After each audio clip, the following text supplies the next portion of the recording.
আসসালামু আলাইকুম, স্বাগত জানাচ্ছি আইটিভি নিউজে। শুরুতেই জানিয়ে দিব শিরোনাম, পরে থাকবে বিস্তারিত।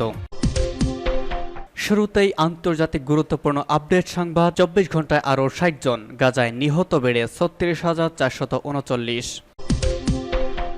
এরপর থাকবে গাজায় হামাসের শাসন কোনোভাবেই মেনে নেবে না ইসরায়েল। এদিকে সিরিয়ায় ইসরায়েলি হামলা, নিহত 12। এরপর থাকবে যুক্তরাষ্ট্রে গোলাগুলি, নিহত 1, আহত 24। আরও থাকবে ইউক্রেনের প্রেসিডেন্ট ভলোদিমির জেলেনস্কির অভিযোগ, শান্তি সম্মেলনে যেতে বাধা দিচ্ছে চীন, রাশিয়া। এবং সর্বশেষ থাকবে কেন হঠাৎ রুশ প্রতিরক্ষা মন্ত্রণালয়ের শীর্ষ পর্যায়ে ধরপাকড়, থাকছে সম্পর্কে বিস্তারিত। এতক্ষণ শুনছিলেন সংবাদ শিরোনাম, এখন জানিয়ে দিব বিস্তারিত। 24 ঘন্টায় আরও 60 জন, গাজায় নিহত বেড়ে 36,439। গাজা ইসরায়েলি হামলায় আরও 10 জন নিহত হয়েছেন। গাজার কেন্দ্রে একটি ক্যাম্পে এই হামলা চালায় দখলদার ইসরায়েলি বাহিনী। সর্বশেষ এই হামলায় ক্যাম্পের 6 জন নারী ও শিশু নিহত হয়। এছাড়া পৃথক হামলায় আরও 4 জন মিলে মোট 10 জন ফিলিস্তিনি নিহত হয়েছেন। কাতার ভিত্তিক সংবাদ মাধ্যম আল জাজিরা এক প্রতিবেদনে খবর দিয়েছে, গত বছরের 7 অক্টোবর ইসরায়েলে হামাস হামলা চালায়। এরপর থেকে ইসরায়েল গাজায় পাল্টা হামলা চালিয়ে আসছে। এখনো পর্যন্ত ইসরায়েলি বাহিনীর আগ্রাসনে গাজায় 36,439 ফিলিস্তিনি নিহত হয়েছেন। এর বেশিরভাগই নারী ও শিশু। এছাড়া দীর্ঘ 7 মাসের বেশি সময় ধরে চলা আগ্রাসনে গাজা উপত্যকায় কমপক্ষে 82,627 জন ফিলিস্তিনি আহত হয়েছেন। গাজার স্বাস্থ্য মন্ত্রণালয় এই তথ্য জানিয়েছে। স্বাস্থ্য মন্ত্রণালয় আরও জানায়, গত 24 ঘন্টায় ইসরায়েলি আগ্রাসনে 60 জন নিহত এবং 220 জন গুরুতর আহত হয়েছেন। গাজায় হামাসের শাসন কোনোভাবেই মেনে নেবে না ইসরায়েল। টানা 8 মাস ধরে ফিলিস্তিনের গাজায় ইসরায়েলের আগ্রাসন চলছে। ইসরায়েল যে কোনো মূল্যে হামাসকে নির্মূল করতে চায়। অন্যদিকে পাল্টা প্রতিরোধে গাজা এখনও অবস্থান ধরে রেখেছে হামাস। এর মধ্যে চলছে যুদ্ধবিরতির আলোচনাও। হামাস বলছে যুদ্ধের পরও তারা গাজায় থাকবে, তবে গাজায় হামাসের শাসন আর কোনোভাবেই মেনে নেবে না ইসরায়েল, এমন ঘোষণা দিয়েছে আগ্রাসী এই দেশটি। সোমবার 3রা জুন তথা আজ এক প্রতিবেদনে তথ্য জানিয়েছে সংবাদ মাধ্যম আল জাজিরা। প্রতিবেদনে বলা হয়েছে, ইসরায়েল গাজায় হামাসের শাসন আর মেনে নেবে না এবং হামাসের বিকল্প করা হতে পারে সেটি তারা পরীক্ষা করছে বলে ইসরায়েলি প্রতিরক্ষামন্ত্রী ইয়োভ গ্যালান্ট জানিয়েছেন। তার এই বক্তব্যকে মার্কিন প্রেসিডেন্ট জো বাইডেনের ঘোষিত যুদ্ধবিরতি প্রস্তাবকে অগ্রাহ্য করারও আরও একটি ইঙ্গিত বলে মনে করা হচ্ছে।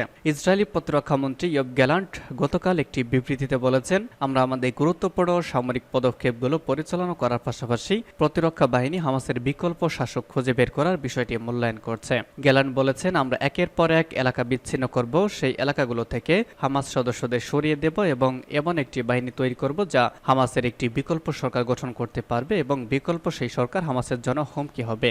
ইসরায়েলি প্রতিরক্ষা মন্ত্রী আরও বলেছেন, একদিকে সামরিক পদক্ষেপ, অন্যদিকে সরকার পরিবর্তনের সক্ষমতা অর্জন করতে হবে। চলমান যুদ্ধের এই দুটি লক্ষ্য আমাদের সামগ্রিক লক্ষ্য অর্জনের দিকে পরিচালিত করবে, আর তা হলো হামাস সরকার এবং এর সামরিক শক্তিকে ধ্বংস করা এবং বন্দীদের ফিরিয়ে আনা। যুদ্ধ শেষ করার লক্ষ্যে আমরা গাজায় হামাসের শাসন কোনো পর্যায়ে মেনে নিব না। এর আগে গাজার যুদ্ধবিরতির জন্য মার্কিন প্রেসিডেন্ট জো বাইডেন গত শুক্রবার একটি প্রস্তাব সামনে এনেছেন। অপরদিকে ইসরায়েলের সবচেয়ে প্রভাবশালী বিরোধী রাজনীতিবিদের একজন ইয়ার লাপিদ এই সংকটে তিনি প্রধানমন্ত্রী নেতানিয়াহুকে তার সমর্থনের প্রস্তাব দিয়েছেন। সিরিয়ায় ইসরায়েলি হামলা, নিহত 12। সিরিয়ায় ইসরায়েলি বাহিনীর হামলায় 12 জন নিহত হয়েছে।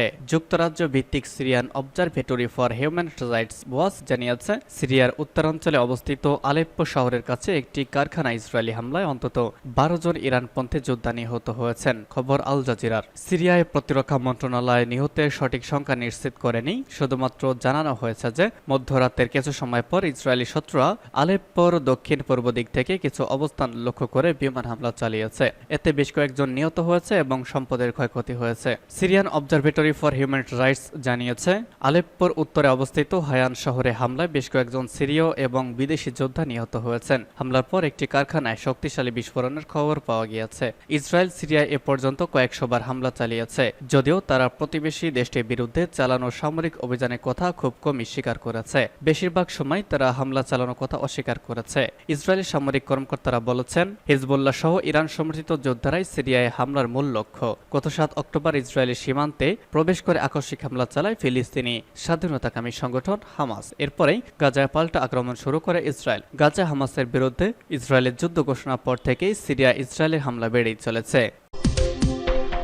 যুক্তরাষ্ট্রে গোলাগুলি, নিহত ১, আহত ২৪। যুক্তরাষ্ট্রে গোলাগুলির ঘটনায় একজন নিহত এবং কমপক্ষে আরও ২৪ জন আহত হয়েছে। দেশটির ওহাইও অঙ্গরাজ্যের ওই গোলাগুলির ঘটনা ঘটেছে। স্থানীয় সময় মধ্যরাতের কিছু পরে অ্যাকরন শহরে গোলাগুলির খবর পাওয়া গিয়েছে, খবর বিবিসির। স্থানীয় গণমাধ্যমের খবর অনুযায়ী কেলি স্ট্রিট এবং অষ্টম এভিনিউয়ের কাছে ঘটনাস্থল থেকে কর্মকর্তারা কয়েক ডজন বুলেটের ক্রাসিং এবং একটি বন্দুক উদ্ধার করেছেন। কী কারণে ওই হামলার ঘটনা ঘটেছে তা এখনও নিশ্চিত নয়। এ বিষয়ে তদন্ত চলছে বলে অ্যাকরন পুলিশ বিভাগের পক্ষ থেকে নিশ্চিত করা হয়েছে। তবে এই ঘটনায় এখনও কাউকে গ্রেপ্তার করা হয়নি বা কোনো সন্দেহজনকেও চিহ্নিত করা হয়নি। পুলিশের এক বিবৃতিতে জানানো হয়েছে কমপক্ষে ২৫ জনকে গুলি করা হয়েছে, এর মধ্যে একজন নিহত হয়েছে। হামলায় আহত বেশ কয়েকজনের অবস্থা বেশ গুরুতর, তবে অনেকের আঘাতই তেমন গুরুতর নয় বলে জানানো হয়েছে। অ্যাকরনের মেয়র শামস মালিক এবং পুলিশ প্রধান ব্রায়ান হার্ডিং পরে সামাজিক মাধ্যমে একটি যৌথ বিবৃতি জারি করে এই ঘটনায় জড়িতদের বিচারে আওতায় আনার প্রতিশ্রুতি দিয়েছেন। অ্যাকরনের মেয়র শামস মালিক জানিয়েছেন এই তথ্য। বিবৃতিতে বলা হয়েছে, এমন বিবেকহীন সহিংস ধ্বংসলীলার পরে আমাদের শহরে অস্থিরতা বিরাজ করছে। কেন এমন হামলা চালানো হলো, আমরা সেই উত্তর খুঁজে চলেছি। ২৪ জনের বেশি ভুক্তভোগীর আঘাত এবং ট্রমা আজ পুরো অ্যাকরন জুড়ে প্রতিধ্বনিত হচ্ছে। এই ঘটনা সম্পর্কে জানেন এমন লোকজনকে পুলিশের কাছে তথ্য দেওয়ার আহ্বান জানানো হয়েছে। প্রয়োজনে তার পরিচয় গোপন রাখা হবে বলেও আশ্বাস দেওয়া হয়।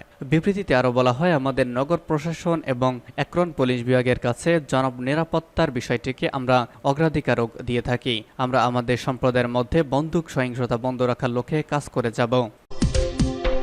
জেলেনস্কির অভিযোগ, শান্তি সম্মেলনে যেতে বাধা দিচ্ছে চীন রাশিয়া। এ মাসের শেষে সুইজারল্যান্ডে অনুষ্ঠেয় ইউক্রেন শান্তি শীর্ষ সম্মেলনে অন্যান্য দেশকে যোগদানে নিরুৎসাহিত করছে চীন রাশিয়া, এমন অভিযোগ করেছেন ইউক্রেনের প্রেসিডেন্ট ভলোদিমির জেলেনস্কি। যুদ্ধ বিধ্বস্ত ইউক্রেনে শান্তি ফিরিয়ে আনার লক্ষ্যে সম্মেলনের আয়োজন করা হয়েছে। শনিবার সিঙ্গাপুরের শাংরি-লা সংলাপ শীর্ষক নিরাপত্তা সম্মেলনে যোগ দিয়েছেন জেলেনস্কি। রবিবার সেখান থেকে বক্তৃতা এশিয়া প্যাসিফিক দেশগুলোকে সুইস বৈঠকে যোগ দেওয়ার আহ্বান জানিয়েছেন ইউক্রেনের প্রেসিডেন্ট। সুইজারল্যান্ডের ওই শীর্ষ সম্মেলনে ইউক্রেন থেকে রুশ সৈন্য প্রত্যাহার এবং ইউক্রেনের ১৯৯১ সালের সীমান্ত পুনর্বহাল করার উপর আলোকপাত করা হবে। জেলেনস্কি বলেন, বিশ্বকে স্বাভাবিক অবস্থায় ফিরিয়ে আসতে হবে, শক্তিশালী হয়ে রাশিয়াকে চাপ দিতে হবে, এছাড়া পুতিনকে থামানোর জন্য অন্য কোনো উপায় নেই। হতাশা প্রকাশ করে তিনি বলেন, কিছু বিশ্ব নেতা এখনও শীর্ষ সম্মেলনে উপস্থিতির বিষয়টি নিশ্চিত করেননি। রাশিয়া দেশগুলোকে আশ্রয় গ্রহণ, অংশগ্রহণ না করার জন্য সতর্ক করেছে এবং কৃষিপণ্য ও খাদ্যপণ্যের উপর অবরোধ আরোপের হুমকি দিয়েছে। এভাবে তারা সম্মেলনকে ভণ্ডুল করতে চাচ্ছে। শাংরি-লা সিকিউরিটি ফোরামে বক্তৃতাকালে তিনি আরো বলেন, রাশিয়ার অস্ত্রের এমন কিছু উৎপাদন আছে যা চীন থেকে আসে। পরে তিনি গণমাধ্যমকে বলেন, চীন অন্যান্য দেশের নেতাদের অংশগ্রহণ থেকে বিরত রাখতে এই ধরনের প্রচেষ্টাকে সমর্থন করেছে। এর আগে রাশিয়ার কথা উল্লেখ করে সামাজিক যোগাযোগ মাধ্যম এক্সে জেলেনস্কি লিখেছেন, বিশ্বের বৃহত্তম দেশটি যখন স্বীকৃত সীমান্ত, আন্তর্জাতিক আইন ও জাতিসংঘের সনদকে অবমাননা করে তখন বিশ্বব্যাপী নিরাপত্তার অসম্ভব। যুক্তরাষ্ট্রের কর্মকর্তা বলেন, ইউক্রেনের যুদ্ধক্ষেত্রে বর্তমান অবস্থা আলোচনার জন্য এবং চলমান রুশ আগ্রাসনের মুখে ইউক্রেনের প্রয়োজনের ব্যাপারে যুক্তরাষ্ট্রের প্রতিশ্রুতি তুলে ধরতে জেলেনস্কি এবং ইউক্রেনের প্রতিরক্ষামন্ত্রী রুস্তেম উমেরভ যুক্তরাষ্ট্রের প্রতিরক্ষামন্ত্রী লয়েড অস্টিনের সঙ্গে